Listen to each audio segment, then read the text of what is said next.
నమస్తే అండి. ఈరోజు మా వాడు బాక్స్ తొందరగా అవ్వాలి అన్నాడు. ఇంట్లో కాయగూరలు ఏమీ లేవు. పప్పు చేస్తున్నాను. పెరట్లో కొన్ని ఉంటే బచ్చలాకు, వంకాయ, టమోటా కలిపి పప్పు చేస్తున్నాను.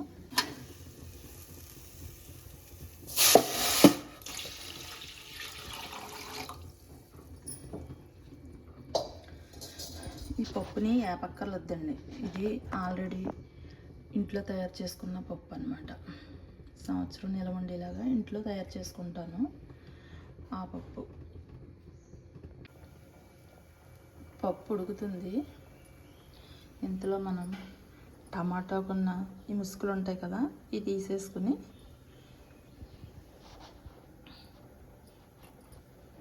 మనం పప్పు రెడీ చేసుకుందాం.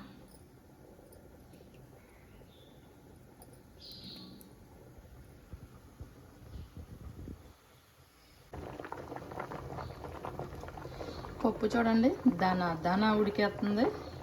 ఇందులో పప్పుకని మనం తయారు చేసుకున్న పచ్చిమిర్చి, ఉల్లిపాయ, వంకాయ, తరిగి పెట్టుకున్న బచ్చలాకు, టమోటా. మొన్న మా చెల్లి వాళ్ళ ఇంటికి కాండ్రపట్టు వెళ్ళాను. అక్కడ వాళ్ళు ములక్కాడలు ఇచ్చారు. కానీ ములక్కాడ చాలా బాగుందండి. నాకు ఎందుకని ములక్కాడ కూడా ఇలా ఇయ్యాలనిపించింది. కానీ ఈ పప్పు చాలా బాగుంటుంది. ఈ దానా ఉడికేసి పప్పులోని మనం ఏం చేద్దామంటే ముందుగా టమాటా వేసేద్దామండి. తయారు చేసుకున్న ఇవన్నీ వేసేసుకుందాం.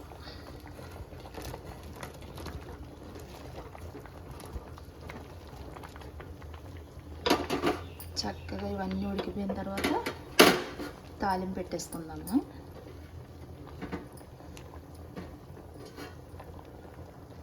మనం వండుకునేలా వండుకోవాలి కానండి, పప్పు సూపర్ ఉంటుంది అన్నమాట. వండే తీరు బాగుండాలి కానీ సూపర్ ఉంటుంది అన్నమాట. ఒకసారి మీరు కూడా ఎలా ట్రై చేసి చూడండి. మీకు పప్పు ఎలా వచ్చిందో నాకు కామెంట్ రూపంలో తెలియపరచండి.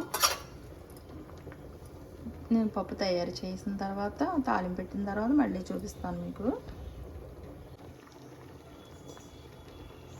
ఏంటి సాంబార్కి వేసినట్టు ముక్కలన్నీ వేసేస్తుంది అనుకోవచ్చు, కానీ సాంబార్ మాత్రం కాదు. పప్పు ఉడుకుతుంది కదా, ఈ పప్పు ఉడికే పప్పులోని తగినంత, అంటే నేను స్పూన్ వేస్తున్నాను పసుపు. మనం పచ్చిమిర్చి ఎక్కువ వేసుకున్నాం కదా, ఒక స్పూన్ కారం. నేను రాళ్ళుప్పు తీసుకున్నాను. మీకు కావాలంటే సాల్ట్ కూడా వేసుకోవచ్చు. వేసిన తర్వాత బాగా ఉడికిన తర్వాత పప్పు కలపెట్టుకోవడమే.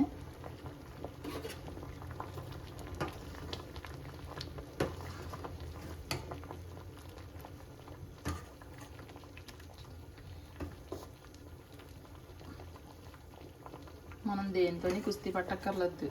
చూడు పప్పు ఎలా ఉడికిపోయిందో, ములక్కాడ ఎలా ఉడికిందో.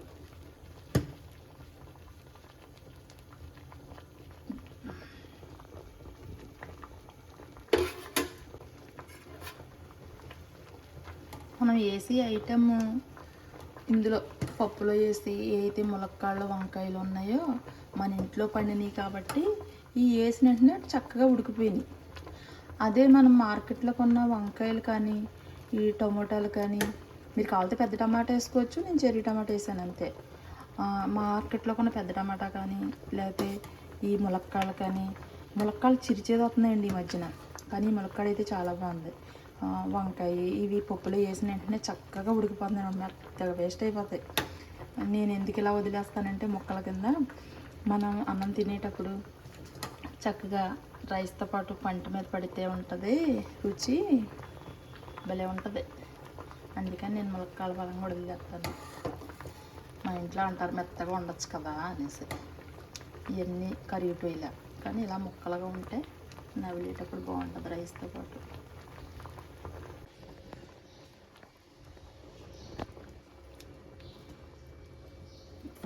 పప్పు ఉడికిపోయింది. పప్పులో వేసినవన్నీ కూడా ఉడికిపోయినాయి, మెత్తగా ఉడికిపోయినాయి అన్నమాట. వీళ్ళు ఇంకా మెత్తగా చెయ్యి అంటున్నారు. ఇది చూడండి, పప్పు మెత్తగా అయిపోయినాయి.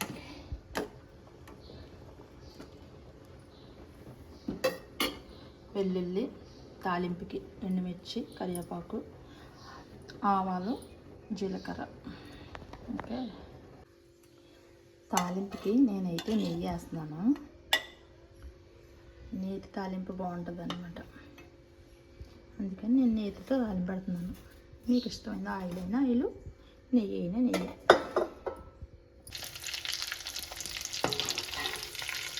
ఆవాలు, వెల్లుల్లిపాయలు వేసానండి, కరివేపాకు, ఎండుమిర్చి.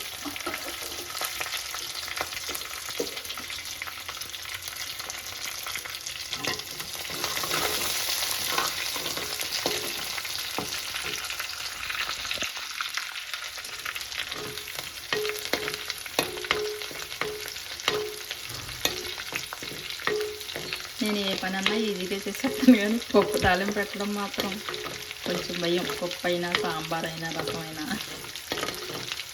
ఏంటో ఫస్ట్ నుంచి భయమే.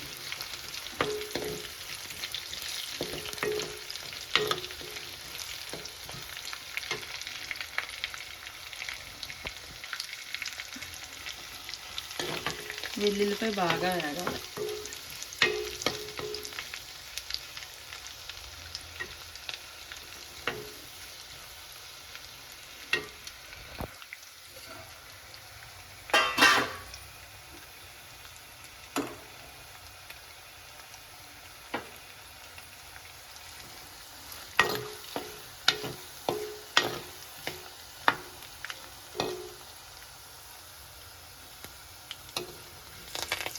నేను పచ్చిమిరకాయలు ఎక్కువ వేసాను కదా పప్పులో, అందుకని నేను ఎండుమిర్చి తగ్గించేసాను అనమాట పోపులో, తాలింపులో.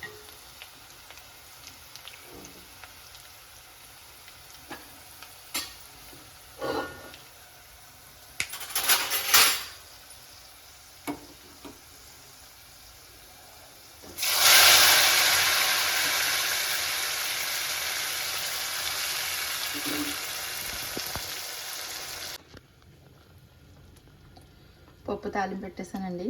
టేస్ట్ కూడా చూశాను, సూపర్ ఉందన్నమాట. మీరు ఒకసారి ట్రై చేయండి, నచ్చితే మళ్ళీ మళ్ళీ పప్పు వండుకోండి.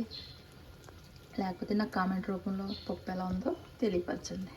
ప్లీజ్ లైక్ చేయండి, షేర్ చేయండి, సబ్స్క్రైబ్ చేయండి.